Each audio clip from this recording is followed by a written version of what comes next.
Thank you, Mark. Thank you. That was beautiful. I really enjoyed that. Can we one more round of applause for Mark? Thank you.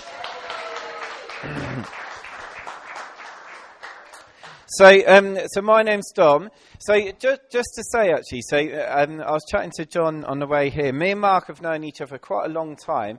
Mark, I think it was around about 2016 when we were part of the first event. A joint event together. I was working for a Catholic church, Mark was working at City Life, and we took a crazy swing for the fence and did an event called Worship on the Warrior. So it was a joint churches youth worship event on the HMS Warrior, and I'm pretty certain the first time I came across you were playing in a worship band at City Life, and I was organising the event, and actually that sets up perfectly for today, because with 10 days to go, we've gone to all this trouble of basically going for, we're going to do a worship event for young people in churches across Portsmouth on the Warrior, and with 10 days to go, we had about 14 people signed up, and I was panicking. I was genuinely like, oh my gosh, I kind of hope I get run over by a car to give me an excuse not to have to do this event. And actually, on the day, it was amazing. There were over 80 young people, 120 people in total. It was this brilliant worship event. But anyway, that just kind of gives you an idea. Sometimes if you just step out in faith, like even when it's scary, actually, like massive things can happen. So, I'm actually the youth worker down at youth and children's worker at St Mary Magdalene in Sheet. So I actually do recognise some of you from things that we've done down there. So hi guys, if you've been to something I've done. Let's have a look. Right. So today, I wanted to kind of share a little bit from this passage, Ezekiel 37, 1 to 14. Many of you will know this well, but for me, this is a massive, a really important passage when we're talking about faith and what it means to have faith, and particularly like when we're kind of looking at a place that maybe there hasn't been a lot going on, but we want to be able to see things that aren't there. We see the possibilities that aren't there yet. So, I've got this passage. So, you may or may not be able to see it, but here we go. Ezekiel 37. The hand of the Lord was on me, and he brought me out by the Spirit of the Lord and set me in the middle of a valley. It was full of bones. He led me back and forth among them, and I saw a great many bones on the floor of the valley, bones that were very dry. He asked me, Son of man, can these bones live? I said, Sovereign Lord, you alone know. Then he said to me, Prophesy to these bones and say to them, Dry bones, hear the word of the Lord. This is what the Sovereign Lord says to these bones. I will make breath enter you, and you will come to life. I will attach tendons to you and make flesh come upon you and cover you with skin. I will put breath in you, and you will come to life. Then you will know that I am the Lord. So I prophesied as I was commanded. And as I was prophesying, there was a noise, a rattling sound, and the bones came together, bone on bone. I looked, and tendons and flesh appeared on them, and skin covered them, but there was no breath in them. And he said to me, Prophesy to the breath. Prophesy, Son of man, and say to it, This is what the Sovereign Lord says. Come, breath from the four winds, and breathe into these slain, that they may live. So I prophesied as he commanded me, and breath entered them. They came to life and stood up on their feet, a vast army. Then he said to me, Son of man, these bones are the people of Israel. They say, Our bones are dried up, and our hope is gone. We are cut off. Therefore prophesy and say to them, This is what the Sovereign Lord says. My people, I'm going to open your graves and bring you up from them. I will bring you back to the land of Israel. Then you, my people, will know that I am the Lord when I open your graves and bring you up from them. I will put my spirit in you and you will live, and I will settle you in your own land. Then you will know that I, the Lord, have spoken, and I have done it, declares the Lord. So there you go, that's our little passage. I'm just going to come back. Are we going to do this a little bit question and answer, particularly, I guess, young people, right? Do you want to kind of help us out a little bit? You can help answer some of these questions. Right. So the Lord has led Ezekiel to a valley. What's he looking at in a valley? Somebody on the front row. What's Ezekiel looking at in a valley? Yes. Yeah, bones. And how does it describe the bones? There's an adjective. Dry. Dry bones. Right, if you're in a valley of dry bones, that means it's a valley of dead things. If they're dry bones, how dead do you think they are? Very dead. They're very dead, aren't they? It's not like this is a fresh kill that's only just happened, right? This is a valley of dead and dry bones. They're very dead. It's been dead a long time, right? So Ezekiel's looking at this valley where it's been dead for a long period of time. Probably feels a bit like Gosport Town Centre, to be honest. But although that is coming back to life, like the dry bones. Anyway, what question? Somebody else on the front row. What question does God ask Ezekiel? It's on this slide. There's your clue. So the Lord asks Ezekiel a question. What is it? It is on the 4th and 5th line. Go on, somebody help me out. Yeah, go on. Can these bones live? Do you think God knows what he's about to do? Yeah, do you think it's up to Ezekiel to decide? Is it Ezekiel that's going to magic the bones back to life? No, right? So that's a weird question, isn't it? Why is the Lord asking Ezekiel, can these bones live? Right, we're going to chuck this to the adults. Why is the Lord asking Ezekiel, can these bones live? Yes.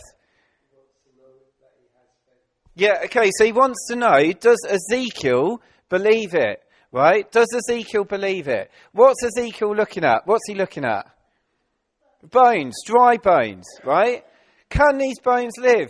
No, of course they can't. They're dead. What are you asking me that for? Of course they can't. No, it's absolutely ridiculous, right? Can these bones live? Well, if you got it 5 years ago, maybe. Do you know what I mean? But the point is, God knows what he's about to do. He wants to know, does Ezekiel believe it? Can these bones live? Right, what does Ezekiel respond? Can I ask you, have a little look? What's this line at the bottom? What does he say? What's your name? Megan, what does Ezekiel say? You alone know. Now, I think that's a good answer, right? Because Ezekiel can't really go, yeah, definitely, can he? Because it's a bit difficult to say, yeah, it's definitely going to happen, because they're dead, right? And dead things don't just come back to life like that. However, does he say no?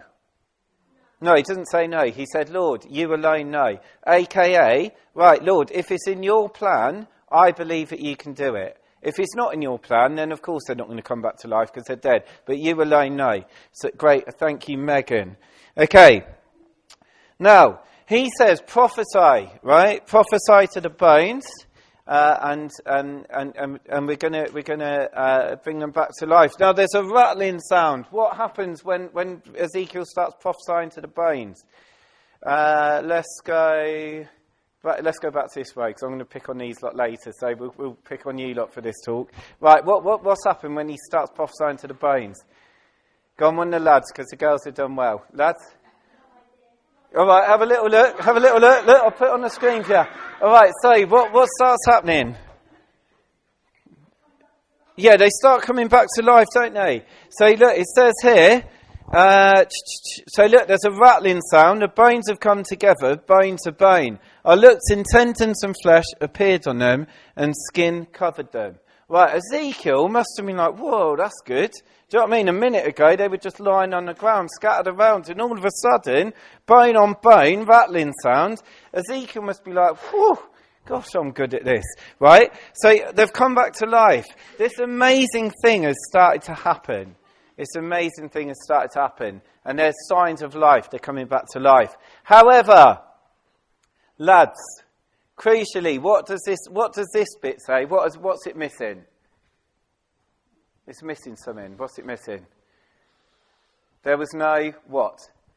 Breath. Okay, no breath in them. All right, here's a point. So, oh gosh, whoops, sorry. Yeah, God wanted you to hear that one. Right.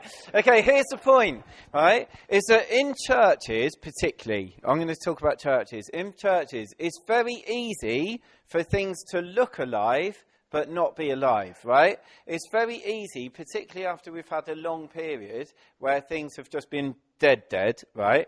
For like stuff to start to happen and we're getting excited going, oh, isn't this amazing? We've got people coming in the door. This is brilliant. We must be great, right? But actually, like, we've got to look beyond that, right? Because because what the Lord's saying here, there was no breath in them. So actually, it's not done, right? It looked good. It was on the floor. Now it's like standing up, rattling around. That's great, yeah? But actually, like, unless it's got the breath of God, it's not alive. It's not fully alive, right? And God wants your churches, your lives, your communities to not just look good, but to kind of be good because you've got the Spirit of God in you. So it's not just about us doing the right things and thinking we're doing well because people are coming to them, or thinking we're doing well because, like, yeah, but I helped put the chairs out the other day. Like, it's not that. That's not what it is. Actually, there's this stage that's missing. So he prophesies, and actually, the breath came into them, and they came back to life, a vast army. And then we get the big reveal. Look, it was never about the bones. This was a prophecy about the nation. He's talking about Israel in this case. Like, I'm going to open your graves and bring you back to life. We're going to sub out the word Israel and sub in the word Petersfield, I think. So we've talked through some of this. So this is Son of Man, can these bones live? Is it possible that our communities or even our personal lives can feel like this?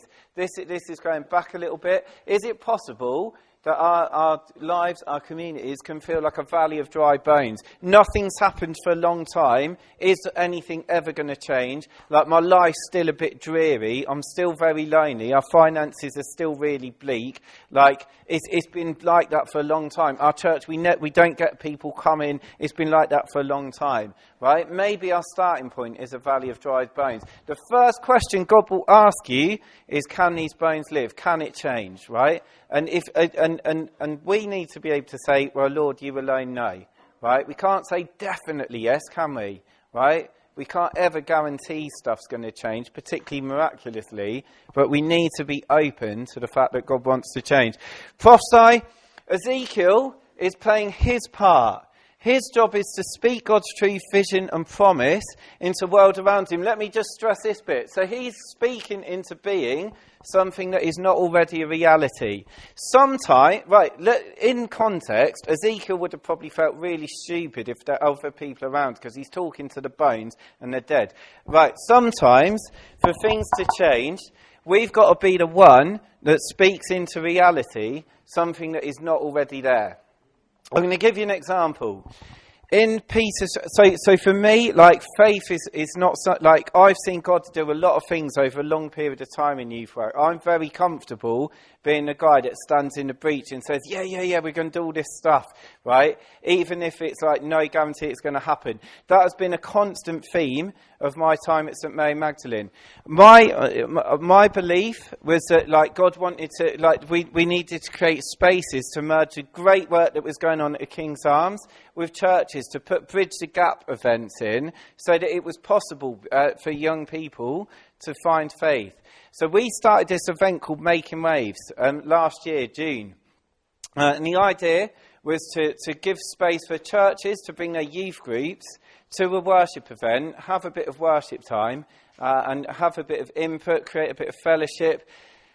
What a great vision. We all sign up. Brilliant. Dom, you are a legend. Except for the fact that it's not that easy to do that. Because one, not many churches around here have got a lot of young people. Two, there's no guarantee they're going to come on a Friday night.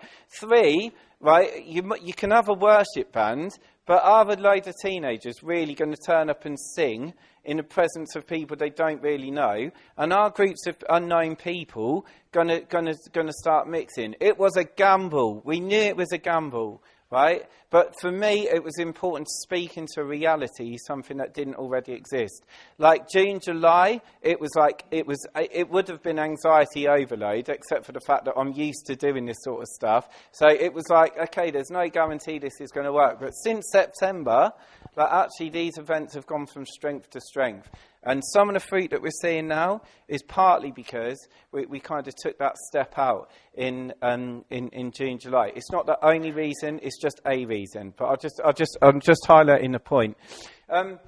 No breath in them, we've talked about that. I've put my spirit in you and you will live. So God's promise is to bring us alive through his spirit. So in Acts we see communities that have been baptised with water but not the Holy Spirit. And here's the point. It's easy to settle for a church that is converted by head knowledge but not in the heart.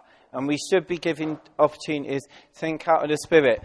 This is the last bit in this section. Really, it's kind of like, say, there's a prayer, I think St. Francis of Assisi, this is from a Catholic background, he said, Lord, change the world, start with me, right?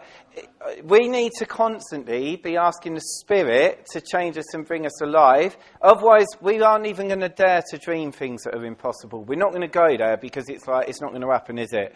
But actually, if we can ask for the Spirit to change us, then there's a chance that the Spirit will change our community, and actually, we should be providing opportunities to encounter the Spirit, and that has happened today, and I'm very grateful for that.